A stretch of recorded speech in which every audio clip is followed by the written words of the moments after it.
7 Stoic habits that will make you emotionally unbreakable. Introduction. Have you ever wondered why a thoughtless word from someone else can ruin your entire day? Or why an indifferent look can keep you awake all night? We live in an era where emotions are more fragile than ever. Social media, comparisons, expectations, even compliments. They can all become double-edged swords, piercing deep into our inner selves without us realizing it. In a world full of turbulence, sometimes the strongest person is not the one who appears tough, but the one who knows how to keep their mind steady amidst emotional storms. Right now, you and I will explore 7 Stoic habits that make you emotionally invincible. These aren't hollow pieces of advice. They are timeless principles forged over thousands of years by people who faced exile, death, and profound loss, yet still maintained an almost unbelievable serenity. Let's begin with the first habit, and perhaps the most foundational of all. Habit 1. Distinguish between what you can control and what you cannot. Nothing causes emotional harm more frequently than trying to control what's beyond our reach. We want others to understand us, love us, treat us fairly. We want favorable weather, smooth projects, a world that always bends to our will. But life doesn't work that way, and whenever the world resists our desires, we get angry, disappointed, and hurt. Epictetus once said, "There are only 2 things, what's within our control and what's not. Peace comes from letting go of the second." This is one of the core foundations of Stoic philosophy. The clear distinction between what we can and cannot control. You cannot control what others say about you, but you can control how you respond. You can't command the weather, the economy, or someone else's mood, but you can control your thoughts, your actions, and your attitude. Mistaking one for the other is the root cause of most negative emotions. You feel insulted not because someone cursed you, but because you believe what they said holds truth or value. You feel disappointed not because someone broke a promise, but because you expected them to always keep it. The first Stoic habit is this. Whenever you feel disturbed, pause and ask yourself, is this within my control? If it is, take action.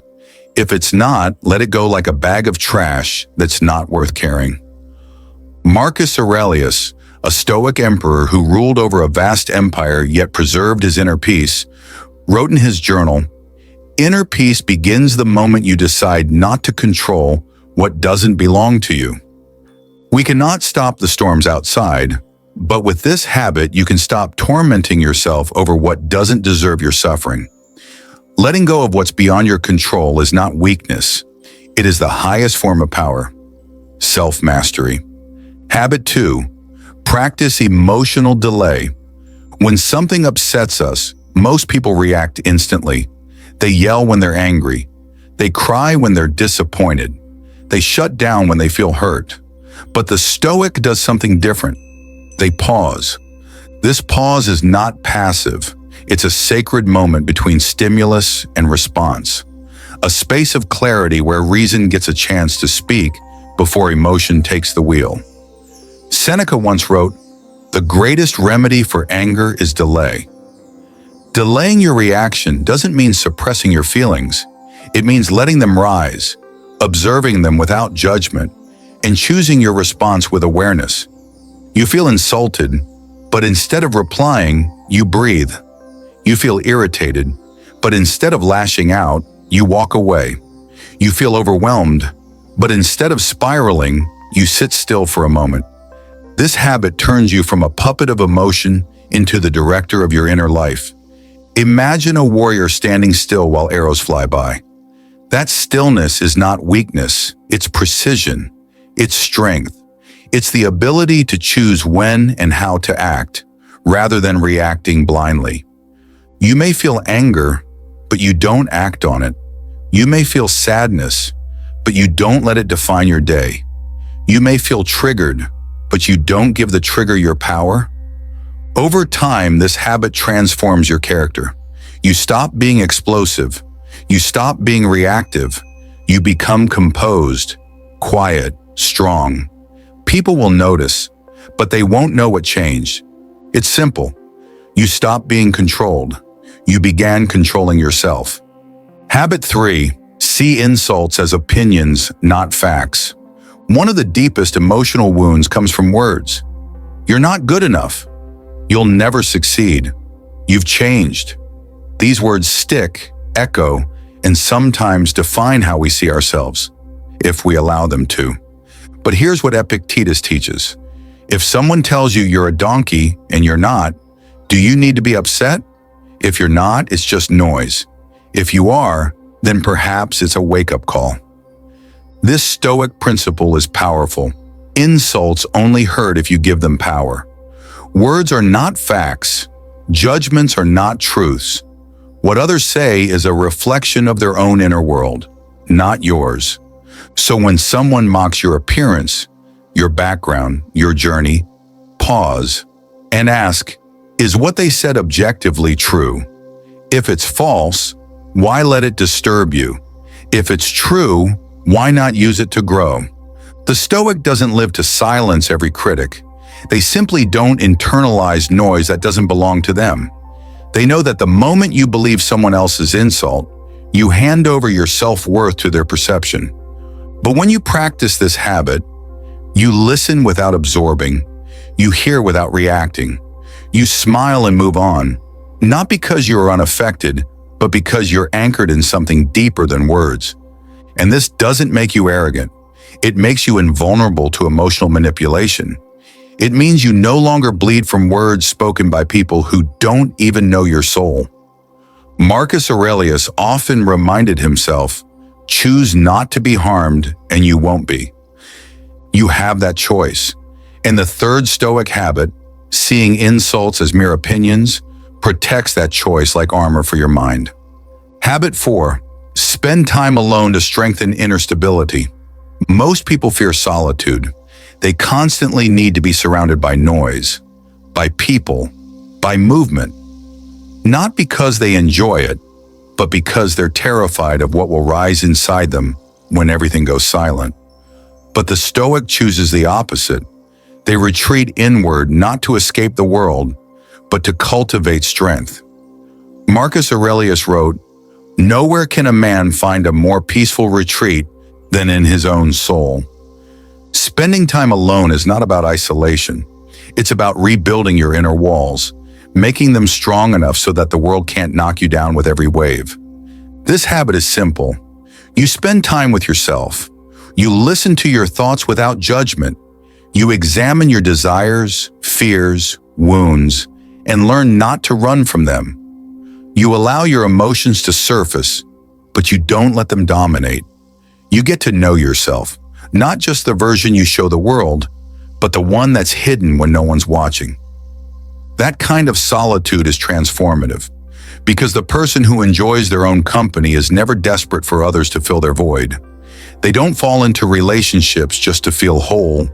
They don't fear quiet rooms or weekends without plans. And because of that, they become emotionally untouchable. Epictetus warned, if you are ever tempted to look for fulfillment in the external world, remember, you are always carrying within you a source of peace. This Stoic habit allows you to reclaim that source. Each moment alone becomes a sharpening of your awareness. Each silent hour becomes a rebuilding of your spirit. And when life throws you into chaos, you won't be shaken because your roots are deep and they were grown in silence. Habit 5. Let go of the need to be liked. This may be one of the hardest habits of all. From a young age, we're taught that being liked is everything. Smile more. Be nice. Don't be too intense. Don't speak your truth if it makes others uncomfortable. We grow up building a version of ourselves that pleases others, even if it's not truly us. But here's the problem. When your happiness depends on being liked, you give away your peace to every stranger. Seneca said, if you live according to other people's opinions, you will never be free. The Stoic habit is this. You stop living to please.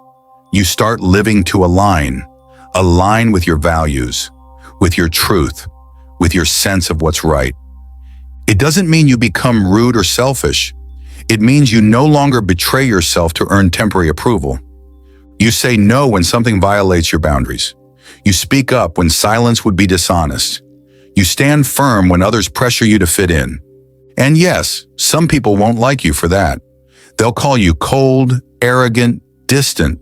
But that's okay, because they don't have to live with your conscience. You do. Marcus Aurelius reminded himself, "It is not other people's job to understand you. It is your job to stay true to yourself." When you let go of the need to be liked, you start making decisions from a place of clarity, not fear. You stop being a mirror of everyone else's expectations. You stop apologizing for your existence. You realize it's better to be disliked for who you are than loved for who you're not. And that shift, quiet, powerful, irreversible, is what makes you emotionally resilient. Because when you stop depending on external approval, you also stop being destroyed by external rejection. Habit 6. Don't assume you understand everything immediately. Most emotional pain doesn't come from what actually happens. It comes from the story we instantly tell ourselves about it. Someone doesn't reply to your message. You assume they're ignoring you. Your friend cancels plans. You assume they don't value you. Your boss gives you a brief look. You assume you're in trouble. We suffer not from reality, but from interpretation. The Stoic doesn't jump to conclusions. They pause, they ask, what's another possible explanation? Do I have enough information to judge this situation? Marcus Aurelius practiced this daily. He wrote, "Don't be quick to react. Often what upsets you is not the event, but your opinion of it." This habit trains your mind to slow down. You don't assume someone hates you just because they're quiet. You don't spiral just because plans change. You don't take everything personally, because you understand most things have nothing to do with you. When you practice this, you become emotionally invulnerable. Not because nothing affects you, but because you no longer allow your mind to deceive you. The Stoic learns to doubt their first thought, because the first thought is usually emotional. It's the second thought, after reflection, that reveals wisdom. And with this habit, your inner peace becomes stronger than any misunderstanding. Habit 7. Do the right thing, even if it hurts. Modern life trains us to seek comfort, validation, and ease. But Stoicism trains us to seek virtue, even when it's hard. Seneca wrote, "Sometimes doing the right thing will cost you, but not doing it will cost your soul." The final Stoic habit is simple, but not easy. You choose what's right over what's easy. You tell the truth, even if it makes you look bad. You keep your word, even if no one is watching. You walk away from dishonesty, even if you're the only one who does. Because in that moment, you choose dignity over comfort. You choose character over convenience. And every time you do that, your emotional strength grows. Not because you don't feel fear or hesitation, but because you feel them and act with integrity anyway. This habit makes you emotionally untouchable, because the person who lives by their principles can lose everything: money, praise, status, and still walk with peace. Why? Because they haven't lost themselves. When you live this way, you may lose friends, opportunities, admiration, but you gain something greater: the ability to look at yourself in the mirror and feel proud of who you become. That's the real reward of Stoicism: not fame, not power, but a calm soul and a clean conscience. Conclusion: emotional resilience is not about becoming numb. It's about becoming wise. It's about knowing which battles to fight, which opinions to discard, which thoughts to believe, which voices to ignore. The Stoic doesn't chase a life free of pain. They build a life where pain has no power to control them. And that begins with habits, not motivation, not inspiration, but daily, deliberate practice, like the 7 habits you've just discovered. You don't need to be perfect. You just need to train. Each day, return to your values. Each day, examine your thoughts. Each day, let go of what doesn't serve your soul. And with time, you'll notice people's opinions hurt less. Small things don't shake you. You don't need to prove anything to anyone. You simply become free. If this message speaks to where you are in your journey, subscribe to Stoicism Empire, share your favorite habit in the comments, and pass this video on to someone who needs a little more calm in their chaos. Because true strength is not loud. It's silent, steady, and built from within. Stoicism Empire, where you become stronger than emotion, one habit at a time.